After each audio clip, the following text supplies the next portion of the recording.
台南市立图书馆拥有全国上大规模的24点钟自助出册的机仔，会用容纳2560本的图册。在防疫期间，虽然图书馆配合封馆，不过每天还是有民众到自助机来借册行册，一天大约有300本的量。因为现在都没办法，然后那是要让小朋友阅读啊。那可是其实家里有限，然后书店也都不开，那就是所以我都是用线上预约，然后就直接这种24小时的窗口来取书这样子啊，这样也不会感染就是我们那个风险啊。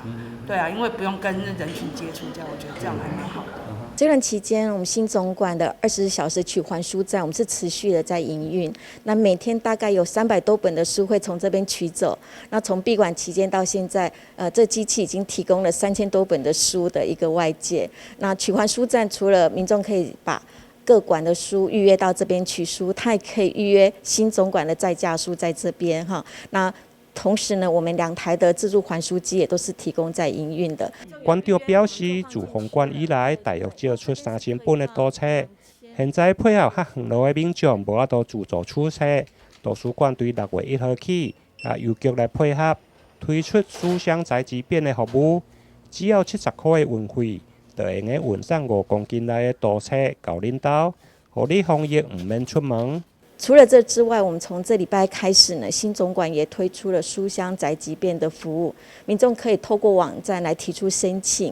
那以5公斤的包裹为一个单元，大概可以装10到12本书，那运费是70元。我们收到申请之后呢，会把这个付款码会 email 给民众，那民众可以透过手机转账，也可以到超商去缴款。那之后呢，我们就会把这个书呢宅配到府。那这书看完之后，就近还在附近的图书馆就可以了。那另外呢，因为疫情期间，我们都有把归还的日期延长到6月30号。那未来会滚动的去延长这些期间，所以民众也不用急着说一定要出来还书。那也希望大家都可以宅在家，然后安心的阅读。如果说图书馆有这样一个宅配服务，我可能会使用吧。对，因为其实我之前都是在永康图书馆那边拿借书，可是因为那边封掉了，所以我们有些书其实都还卡在那边这样子。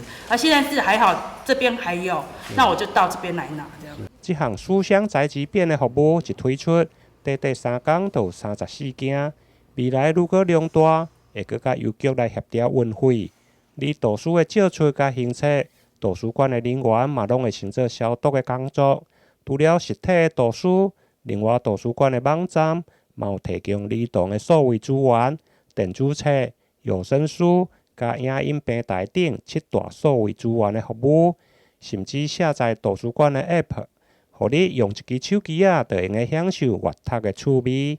台南新闻员跟刘品言采访报道。